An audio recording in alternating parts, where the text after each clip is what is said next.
매일 성경과 함께하는 오늘의 큐티 시간입니다.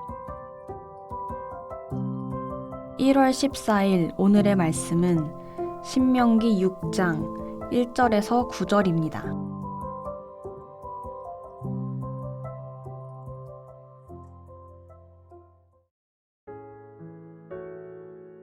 이는 곧 너희의 하나님 여호와께서 너희에게 가르치라고 명하신 명령과 규례와 법도라.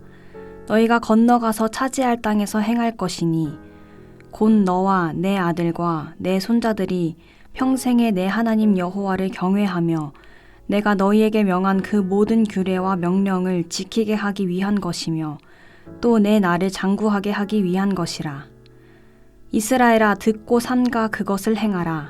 그리하면 내가 복을 받고 내 조상들의 하나님 여호와께서 내게 허락하심 같이 젖과 꿀이 흐르는 땅에서 내가 크게 번성하리라. 이스라엘아, 들으라.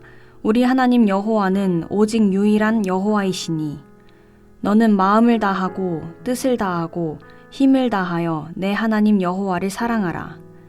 오늘 내가 내게 명하는 이 말씀을 너는 마음에 새기고 내 자녀에게 부지런히 가르치며 집에 앉았을 때에든지 길을 갈 때에든지 누워 있을 때에든지 일어날 때에든지 이 말씀을 강론할 것이며 너는 또 그것을 내 손목에 매어 기호를 삼으며 내 미간에 붙여 표로 삼고 또 내 집 문설주와 바깥문에 기록할지니라. 오늘 함께 묵상할 말씀은 신명기 6장 1절에서 9절까지 말씀입니다. 오늘 본문은 유명한 쉐마 본문입니다. 6장 4절을 시작하는 히브리 동사가 쉐마로 들으라 라는 말로 시작하는 본문입니다. 쉐마는 전통적인 유대인들이 매일 낭독하는 신앙 고백이기도 합니다. 왜냐하면 쉐마는 신명기 말씀의 요약이자 모든 율법의 압축이기 때문입니다. 그렇다면 이 쉐마 본문은 어떤 내용을 우리에게 날마다 들으라고 말하고 있는지, 올해를 그리고 오늘 하루를 시작하는 우리에게 무엇을 들으라고 말하는지 본문을 살펴보겠습니다. 1절에서는 먼저 명령과 규례와 법도를 행할 것을 말합니다. 현재 모세는 약속의 땅을 눈앞에 둔 출애굽 2세들에게 약속의 땅에 들어가서 해야 할 가장 핵심적인 것은 국토를 확장하고 농경지를 확보하여 부강한 제국을 건설하는 것으로 말하지 않습니다. 왜냐하면 이스라엘이 그 땅을 차지하는 것은 그 땅에서 하나님의 명령과 규례와 법도를 지켜 거룩한 백성과 제사장 나라를 세우는데 궁극적인 목적이기 때문입니다. 거대한 제국, 이집트에서 나온 이스라엘 백성들의 입장에서는 인간적으로 원했던 것이 가나안 땅에서도 이집트와 같은 거대한 제국을 건설하는 것이었을지도 모릅니다. 하지만 하나님은 거대한 제국이 아니라 거룩한 나라가 되고 거룩한 백성이 되라 하십니다. 그래서 거룩한 나라, 거룩한 백성이 되는 길이 바로 여호와께서 말씀하신 명령과 규례와 법도를 행하는 것입니다. 오늘날 예수 그리스도로 구원받은 신약의 성도인 우리들도 마찬가지입니다. 우리가 이 땅에 사는 이유는 남부럽지 않은 거대한 내 집, 내 사업, 내 나라를 일구는 것이 아니라 거룩한 나라, 거룩한 가정, 거룩한 성도로서 삶을 이 땅에서 사는 것이 우리에게 주어진 말씀입니다. 그래서 올 한 해를 시작하면서 우리의 소망이 작년보다 삶의 규모가 커지고 내 집과 내 소유가 커지고 내 사업이 거대해지는 것이 아니라 말씀으로 거룩한 공동체를 일구고 거룩한 성도의 삶을 살아가는 것이길 기도합니다. 이러한 삶을 2절에서는 우리만의 가제로 그치지 않고 다음 세대에게까지 전하고 가르치라고 말합니다. 그래서 너와 내 아들과 내 자손들이라고 말합니다. 모세는 2절에서 율법을 가르치고 선포하는 두 가지 목적을 밝히는데 첫째는 이스라엘이 들은 율법에 따라 행동하기 위함이라고 말합니다. 율법은 듣고 즐기라고 주어진 것이 아니라 삶의 지침이요 세상을 판단하는 기준입니다. 그러므로 율법을 듣는다라는 것은 곧 그 율법의 기준에 따라 살아가야 할 책임을 동반하는 것입니다. 그리고 둘째, 율법을 가르치고 선포하는 목적은 주의 백성들로 하여금 하나님을 경외하도록 하는 것입니다. 사실 하나님의 영광과 성품을 반영한 율법이 요구하는 높은 윤리적 기준, 고상한 가치, 종교적 요구 등은 인간인 우리가 지킬 수 없는 것들입니다. 그러므로 율법을 알아갈수록 우리의 연약함을 발견하고 하나님의 거룩하심을 깨달아 더욱더 경외할 수밖에 없게 됩니다.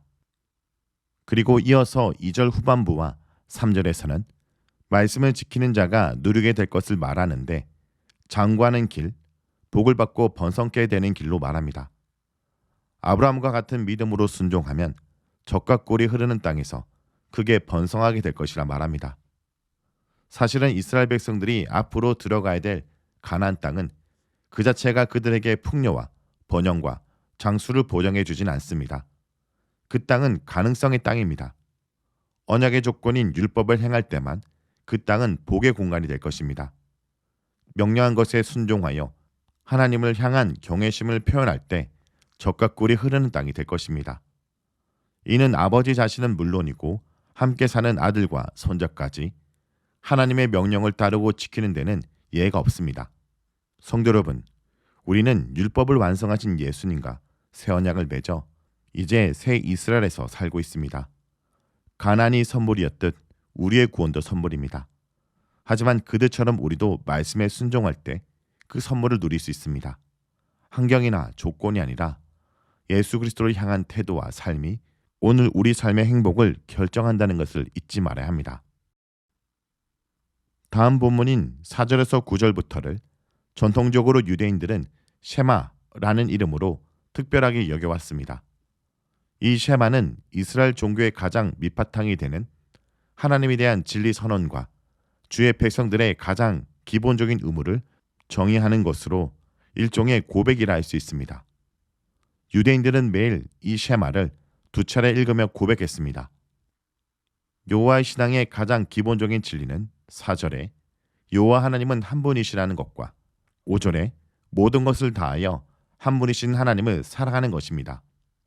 무엇보다 5절에 마음을 다하고 뜻을 다하고 힘을 다하여 내 하나님 여호와를 사랑하라 라는 말을 주목해야 합니다.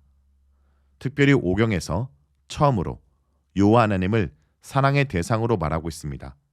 신명기 6장 이전에 창세기, 출애굽기, 레위기, 민수기에서는 여호와 하나님을 경외의 대상으로 말했지만 사랑의 대상으로는 말하지 않았습니다. 그런데 이 본문에서 처음으로 여호와 하나님을 사랑하라고 명령합니다.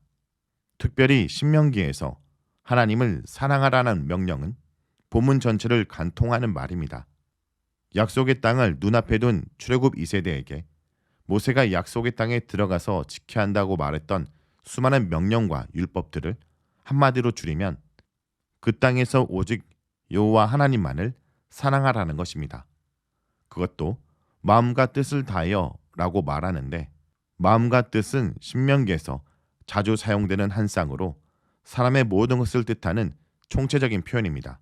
그리고 힘을 다하여는 다른 본문에서는 매우 또는 많이라는 뜻으로 사용됩니다. 우리는 하나님 사랑하기를 우리의 모든 것을 아끼지 않고 할 것이며 온 힘을 다해 할 것을 명령하고 있는 것입니다. 참고로 열왕기 23장 25절에서 말씀으로 이스라엘을 개혁한 요시아를 이렇게 표현합니다. 요시아와 같이 마음을 다하며 뜻을 다하며 힘을 다하여 모세의 모든 율법을 따라 여호와께로 돌이키는 왕은 요시아 전에도 없었고 후에도 그와 같은 자가 없었더라. 이렇게 마음을 다하고 뜻을 다하며 힘을 다하여 여호와를 사랑하는 것이 우리의 본분인 것입니다. 그리고 이어서 여호와를 사랑하는 삶을 마음에 새기고 자녀에게 가르치고 어디에선 강론하라고 말합니다. 이를 위해 또 그것을 손목에 매어 기호로 삼으며 미간에 붙여 표로 삼고 진 문서주와 바깥문에 기록하라고 말합니다. 무엇보다 하나님 말씀이 백성들의 손과 이마에 붙임으로 개인에게, 진 문서주에 붙임으로 가족적으로, 바깥문에 붙임으로 사회적으로 영향을 미치도록 해야 함을 말합니다. 하나님을 향한 사랑은 감정 표현에 머무르지 않습니다. 그분의 말씀을 내 마음에 새기고 말씀을 가정과 공동체 안에 채우려고 노력해야 합니다. 말씀을 먼저 내 마음에 새겨야 합니다. 종이에 쓴 글은 지워질 수 있지만 돌이나 나무나 철판에 새긴 글은 쉽게 지워지지 않습니다. 그러므로 말씀을 우리 마음의 신비에 새겨야 합니다. 그리고 이 말씀을 자녀들에게 온전히 전수해야 합니다. 말씀의 손목에 매어 행동 지침이 되게 하고 미간에 붙여 우리의 모든 인식과 생각을 주관하게 하고 문짝에 기록하여 가정과 일상의 모든 영역에 말씀이 역사하도록 해야 합니다. 자녀들에게 반복하여 말씀을 가르쳐 말씀의 가치관이 가정과 우리 삶에 가득하게 해야 합니다. 이렇게 말씀 중심적인 신앙이 셰마 신앙입니다. 이스라엘 백성은 이 명령에 따라 자녀들에게 이 율법을 적극적으로 가르쳤습니다. 성도 여러분, 말씀이 실종되면 신앙이 붕괴되고 공동체 안에 제약이 만연하게 됩니다. 그러나 하나님 말씀을 절대적 가치와 삶의 지침으로 삼은 사람은 약속의 땅에서 크게 번성하게 될 것입니다. 그러므로 우리들도 올 한 해 말씀을 앞세우고 말씀과 함께 살아가는 셰마 신앙인이 되길 간절히 기도합니다.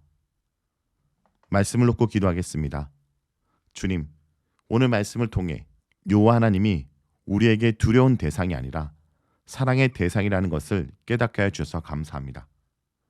무엇보다 주님이 우리에게 사랑을 명령하신다는 것은 바로 주님 또한 우리를 사랑하시고 우리를 사랑의 대상으로 삼아주셨기 때문입니다. 비천한 노였던 이스라엘을 구원하신 것처럼 악하고 무익한 우리를 주님의 사랑으로 자녀 삼아주심을 감사드립니다. 주님, 이 땅에서 시간이 하나님을 사랑하고 경외하는 삶을 살게 해 주시옵소서. 무엇보다 자녀들에게 부지런히 주님을 사랑하는 삶을 보이고 그 삶을 가르치게 하여 주시옵소서. 예수님의 이름으로 기도합니다. 아멘.